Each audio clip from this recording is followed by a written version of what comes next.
자녀에게 한 푼이라도 남겨주고 싶은 마음 모두 같으실 겁니다. 하지만 무엇보다 중요한 건 돈 때문에 후손들이 다투지 않는 것이겠는데요. 로포커스 신규 프로그램 완벽한 상속 보시고 최적의 플랜 세우셔서 현명한 부모로 기억되시기 바랍니다. 지난주 이 생명보험도 상속 재산인가 알려드린 데 이어 오늘은 이 유류분에 대해서 얘기를 해보겠습니다. 법률사무소 율쌤 김도윤 변호사님 나와 계십니다. 안녕하십니까? 네, 안녕하십니까? 네, 변호사님 먼저 간략히 자기소개 해주시죠. 네, 저는 대한변호사협회 인증 상속 전문 변호사로서 상속 재산 분할, 유류분, 상속 회복 청구, 금량 임야, 상속 등기 등을 주로 맡고 있는 김도윤 변호사라고 합니다. 네, 앞으로도 그 좋은 활동 좀 부탁드리겠습니다. 그 변호사님, 요즘에 그 LG그룹 구광모 회장 상속재산 소송이 또 이슈가 되고 있는데 네. 이 구광모 회장 어머니와 두 여동생이 한마디로 구회장에게 속았다는 입장이에요. 네네. 이 상속 회복 청구 소송에 앞서서 이 유류분 청구 소송도 제기를 했다가 일단 취하를 했는데 변호사님, 이 유류분 소송 꽤 많다고요. 네, 저희가 상속 사건을 전문으로 하다 보니까 상속 사건, 특히 이제 요즘은 유류분 사건을 많이 하게 되는데요. 예. 이 유류분이 무엇인지 알아야 될 텐데 석 기자님 혹시 유류분 들어보셨나요? 그 상속인이 무조건 받을 수 있는 이 상속 재산이죠. 네, 맞습니다. 이 유류분이란 게 남길 유, 머무를 류, 나눌 분자인데요. 네. 말 그대로 남겨져 있는 상속 재산이라는 뜻이죠. 네. 이제 뭐 더 쉽게 풀이하면 망인으로부터 최소한으로 받을 수 있는 남겨진 재산이란 뜻입니다. 예, 그 최소한으로 받을 수 있는 그리고 또 받아야 하는 이 유류분 왜 필요한 건가요?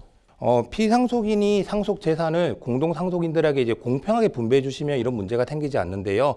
보통 이제 피상속인이 본인이 좋아하는 아니면 본인이 아끼는 자녀에게 많이 준다든지 특히 네. 옛날에는 이제 장남에게 우선적으로 상속 재산을 많이 물려주다 보니 네. 그런 불공평한 일이 생겼고요. 그래서 이 유류분이란 것을 인정하게 된 겁니다. 예, 그 이번 그 LG 사건도 좀 유사한 것 같은데 이 구본모 선대 회장 주식이 사실상 뭐 구광모 회장에게 좀 많이 몰려갔죠. 이 장남을 우선시하는 풍속 때문인 것 같은데요. 네, 그렇기 때문에 1979년부터 유류분 제도가 시행이 됐는데요. 네. 이 유류분이란 것이 피상속인이 생전에 증여를 하거나 또는 이제 유언으로 유증을 해서 공동 상속인 중 일부에게 본인의 재산 전부 또는 상당 부분을 이전했을 때 다른 공동 상속인들이 받지 못한 최소한의 상속분을 보장해 주기 위한 제도입니다.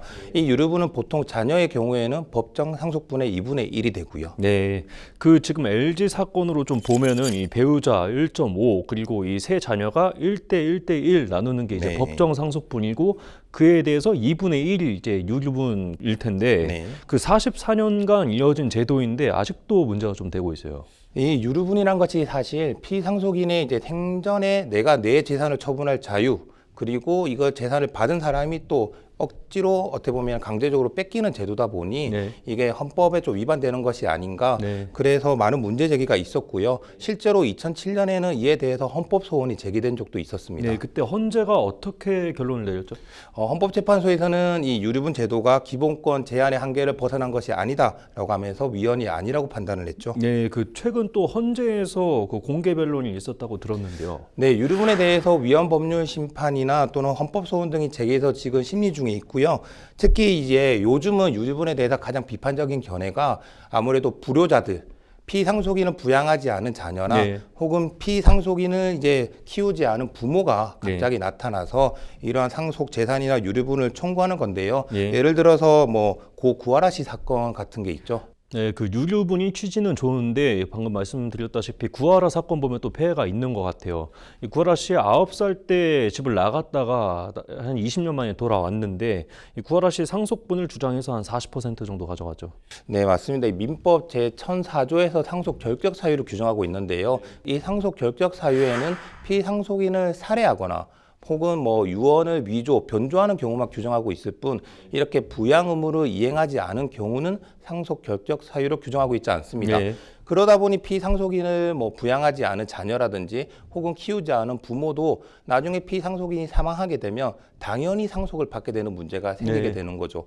이것 때문에 사실 그 당시에 고 구하라시법이라고 불리는 뭐 상속권 박탈 제도나 혹은 상속권 상실 제도가 국회에 발의가 됐지만 아직 통과가 되지 않았고요. 그러다가 보니 헌재에다가 이 유류분이 문제가 있는 거 아니냐 이런 문제 제기가 많이 올라가고 판단하고 있는 상황입니다. 네, 그 변호사님 말씀 들어보니까 그 악용 여지가 분명히 있어요.